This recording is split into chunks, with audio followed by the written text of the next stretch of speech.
Monsoon सत्र का आज 9वां दिन है। मणिपुर से लौटे इंडिया के सांसद सदन पहुंचेंगे। आज भी हंगामे के आसार है। मंत्री अर्जुन मेघवाल क्या कुछ कह रहे हैं, जरा सुनिए। 10 दिन काम है, लेकिन मनीष तिवारी जी ने एक कॉल एंड सकदर को कोट किया है और कॉल एंड सकदर को कोट करके कहा है कि ऐसी प्रैक्टिस है कि नो कॉन्फिडेंस मोशन आने पे पॉलिसी मैटर को नहीं लिया जाए। हमने पूछा भाई कौन से पॉलिसी मैटर, उन्होंने कहा बिल भी पॉलिसी मैटर है। तो मैंने कहा सरकार अल्पमत में है क्या? अगर आपको लगता है सरकार अल्पमत में है और हम पॉलिसी मैटर लेकर के आ रहे हैं तो आप अपना बहुमत सिद्ध करिए ना यहाँ लोकसभा में, उस बिल को गिरा दीजिए। आपके पास इसका मतलब संख्या नहीं, आप नो कॉन्फिडेंस मोशन किसी और पर्पज के लिए लाए हो। Thank you. कॉन्फिडेंस मोशन जो प्रस्ताव पेश किया गया है, यानी कि अविश्वास प्रस्ताव, उसे लेकर सरकार विपक्ष को घेरती नजर आ रही है। आज 9वां दिन है। मणिपुर से लौटे इंडिया के सांसद सदन पहुंचेंगे। 9वां दिन है, लेकिन उम्मीद यही कि हंगामे के आसार है। वहीं दूसरी तरफ सुप्रीम कोर्ट में आज मणिपुर मामले में सुनवाई भी होनी है। अब मीटिंग कर रहे हैं, उसके बाद जो भी होगा देखेंगे। सर, अनुराग जी का कहना है कि अब आप मणिपुर हो आए हैं तो क्या आप करेंगे, अब क्या आप चर्चा करेंगे? मल्लिकार्जुन खड़गे को आप सुन रहे थे। कांग्रेस के अध्यक्ष हैं और ऐसे में उनसे सीधा सवाल पूछा गया।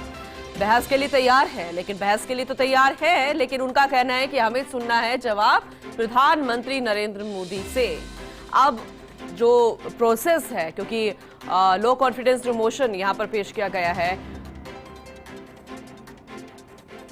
उसमें तो यही है कि प्रधानमंत्री जवाब देते हैं। इंतजार इस बात को लेकर किया जा रहा है। आदिर रंजन चौधरी जी, उनका क्या कुछ कहना है इस बीच, चले वो भी सुना देते हैं आपको।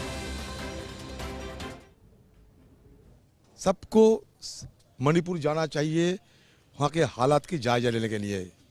अगर एक बार कोई मणिपुर पहुंच जाएंगे ना सत्तारूढ़ पार्टी के नेतागण, तो यहाँ आके इस तरीके की फेजुल बयानबाजी करने में उनको दिल नहीं लगेगा।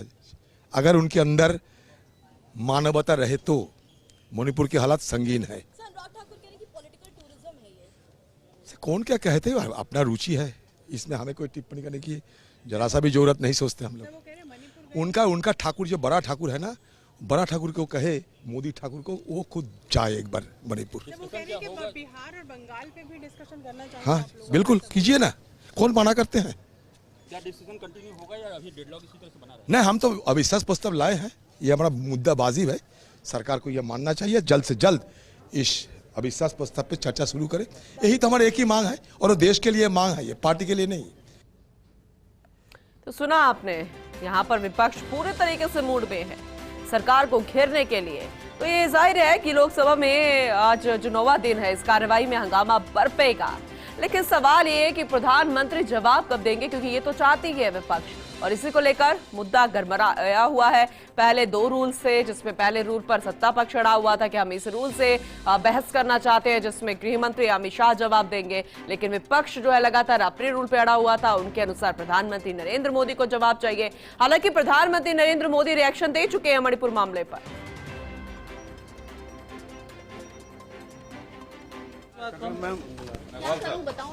अब ठीक है, थोड़ा सा फ्रेम इधर पाए, वहाँ पंथियों को भी देखना चाहिए। हाँ सर, देख रहा हूँ। तो सर, आज विपक्ष मणिपुर से लौटने के बाद बैठक कर रहा है, कहा कि हिम्मत है तो आप लोग भी डेलीगेशन लेकर जाएं। देखिए, हमने पहले दिन से ही हम कह रहे हैं कि आपकी इस संबंध में डिमांड किया है। उन्होंने कहा इस पे चर्चा होनी चाहिए, हमने स्वीकार कर ली। तो उन्होंने पैतरा बदला कि प्रधानमंत्री जी को आकर के जवाब देना चाहिए। अब ये ऐसे मसले पे भी विपक्ष की जिम्मेदारी होती है कि मसला शांतिपूर्ण समाधान की ओर बढ़े, और ऐसे मसले पे भी वो राजनीति कर रहे हैं। ऐसे मसले पे तो राजनीति नहीं करनी चाहिए। राजनीति के बहुत अवसर हैं जी, और आप चर्चा के लिए हम तैयार हैं। हमने कहा आप 1 दिन चर्चा करो, 2 दिन चर्चा करो। हमारे गृह मंत्री जी ने सदन में कहा लोकसभा में कि हम चर्चा करने के लिए तैयार हैं, आप टाइम तय करो। लेकिन उन्होंने तो जिद पकड़ रखी है। अब नो कॉन्फिडेंस मोशन और ले आए, तो उसके लिए भी स्पीकर साहब जब टाइम देंगे तब हम भी चर्चा के लिए तैयार हैं। ऑर्डिनेंस बिल सर्कुलेट हो गए हैं एमपीज के पास, क्या आज आने की उम्मीद है कि क्या इंट्रोड्यूस? आज तो बिजनेस में लगे हुए हैं, वो आएंगे। जब बिजनेस में लगेगा तब बताएंगे। अपोजिशन ये कह रहा है कि एडवोकेट अमेंडमेंट बिल आज इंट्रोड्यूस होने वाला है राज्यसभा में। देखिए, एक टाउट्स की एक प्रोविजन है सेक्शन 36 में, तो उसमें हम एडवोकेट अमेंडमेंट बिल ला रहे हैं। उसमें उस प्रावधान को हम रख रहे हैं, क्योंकि कचहरी में, कोर्ट में कुछ ऐसे लोग होते हैं जो जजों को भी प्रभावित करते हैं, वकीलों को भी प्रभावित करते हैं, लिटिगेंट को भी प्रभावित करते हैं। उनसे सावधान रहने की जरूरत है, तो वो बिल इंट्रोडक्शन के लिए आज लगा हुआ है। सर, अपोजिशन ये कह रहा है कि केंद्र सरकार और प्रधानमंत्री नरेंद्र मोदी मणिपुर के मामले में फेल हो गए। देखिए, मैंने तो लोकसभा में पिछली बार पढ़ा कि सप्ताह में आएगा, मैंने तो पढ़ा। कहा है कि ऑर्डिनेंस 10 दिन में शेड्यूल है, 10 दिन में होना चाहिए, लेकिन ऑर्डिनेंस उसके नहीं, अलावा भी निर्मला सीतारमण भी ऑर्डिनेंस नहीं, अविश्वास की बात। नो कॉन्फिडेंस मोशन रूल्स 198 के तहत वो लाए। उसमें लिखा हुआ भी है कि 10 दिनों में स्पीकर साहब इसकी विभिन्न दलों से बात करके चर्चा की तिथि तय करेंगे। तो अब 10 दिन कहाँ हुए, लेकिन मनीष तिवारी जी ने एक कॉल एंड सखदर को कोट किया है, और कॉल एंड सखदर को कोट करके कहा है कि ऐसी प्रैक्टिस है कि नो कॉन्फिडेंस मोशन आने पे पॉलिसी मैटर को नहीं लिया जाए। हमने पूछा भाई कौन से पॉलिसी मैटर, उन्होंने कहा बिल भी पॉलिसी मैटर है। तो मैंने कहा सरकार अल्पमत में है क्या? अगर आपको लगता है सरकार अल्पमत में है और हम पॉलिसी मैटर लेकर के आ रहे हैं, तो आप अपना बहुमत सिद्ध करिए ना यहाँ लोकसभा में, उस बिल को गिरा दीजिए। आपके पास इसका मतलब संख्या नहीं, आप नो कॉन्फिडेंस मोशन किसी और पर्पज के लिए लाए हो। Thank you.